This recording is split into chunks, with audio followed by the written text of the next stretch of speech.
I begin to flutter my eyes open, slowly darting my focus around the place, the room. It then occurred to me that I was, well, in Midoriya's room. I had slept over.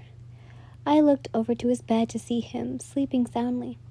Dragging myself out of the bed, I sat down by him and shook him slightly. Midoriya, Midoriya. Come on, we have to get to school today. I pouted and prodded at his face. I heard him groan a little before muttering, Detroit smash. And this earned an eruption of laughter from me, and his head shot up straight up and looked right at me with a rowdy expression before frowning. What? I wiped some tears from my eyes. Detroit smash, huh? I responded before laughing again. I could see him grow embarrassed, so I slowed my laughing down before sitting back up. Want some breakfast? He nodded, after chuckling a little at my outburst of laughter. Sure. Getting up and jumping all over the stuff scattered on the floor, he followed me until we reached his door.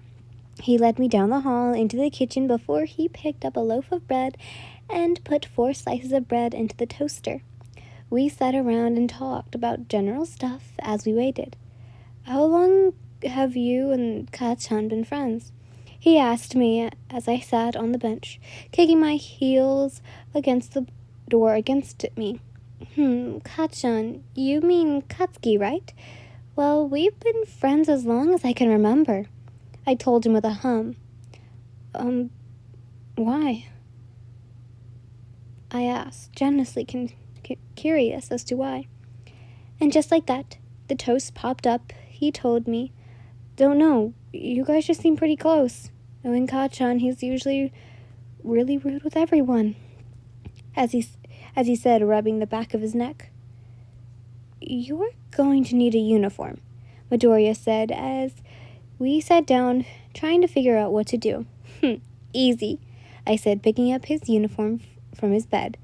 You've got another one, right? Are you crazy? You can't wear a male uniform, he exclaimed. Why not? I've said, sticking my nose up, because you will get in trouble for going against the uniform policy. Who cares? It's just some pants, I told him, quickly darting off to the bathroom with the uniform. He sighed before pulling out another one and waiting on his phone for me. I came out with a male uniform, making me look totally unnatural. Of course, I did some adjustments, but nothing too damaging to it. I didn't expect you to own a shirt, so this will do, I giggled, earning a smile from him. Well, it does look good, he said, looking at me from head to toe. You'll be fine, he said before he took off with his uniform to the bathroom. And I got bored and looked around his room before spotting his phone sitting on his bed. Unlocked. I made my way over and picked it up, seeing he was on Messenger. It opened with his message with the Gravity Girl. I saw her picture next to her name. Must have been from last night when he was on his phone. Uchaka. Hey, Deku, I was just wondering, do you want to meet up sometime tonight? I want to show you something super cool. Midoriya. Sorry, Uraka, busy tonight.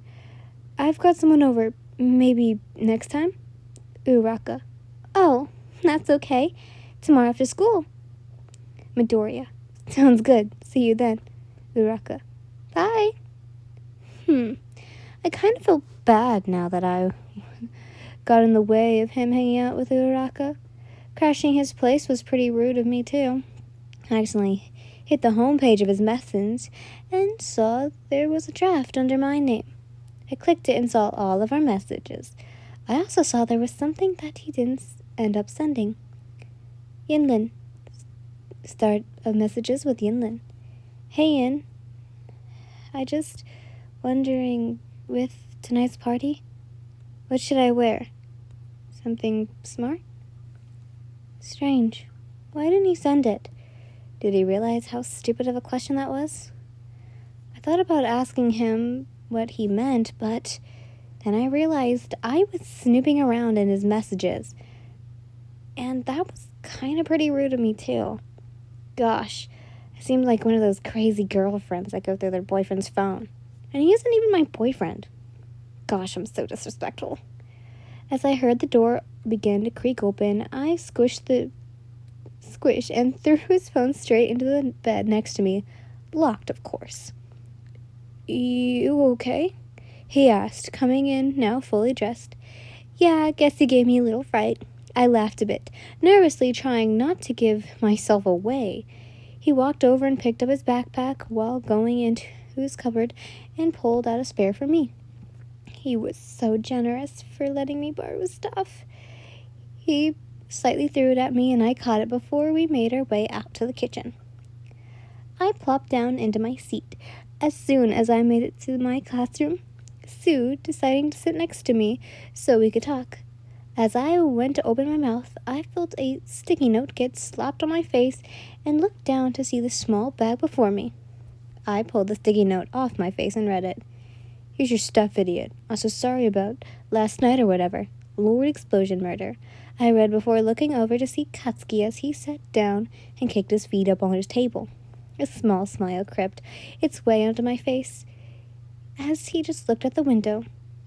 I just watched, hoping to catch his eye to mouth a thank you, but that never came, sadly. I just watched.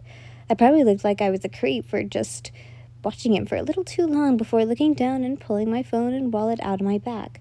Surprised no money was stolen by Pikachu or something. In the corner of my eye, I saw Midoriya, however. He was looking at me, and he had clearly seen me looking at Katsuki for a while as Uraraka was talking to him about something. Was he paying attention to her? I really didn't care. I took my attention away from him and looked up to Sue. So, what are you doing this weekend? I asked her, not able to help myself from looking back at Midoriya again from behind Sue. I saw he was looking at me this time. Once our eyes met, he just looked away and his face dropped ever so slightly with the tiniest pink that seemed to spread across his face. A tiny part of my heart cracked.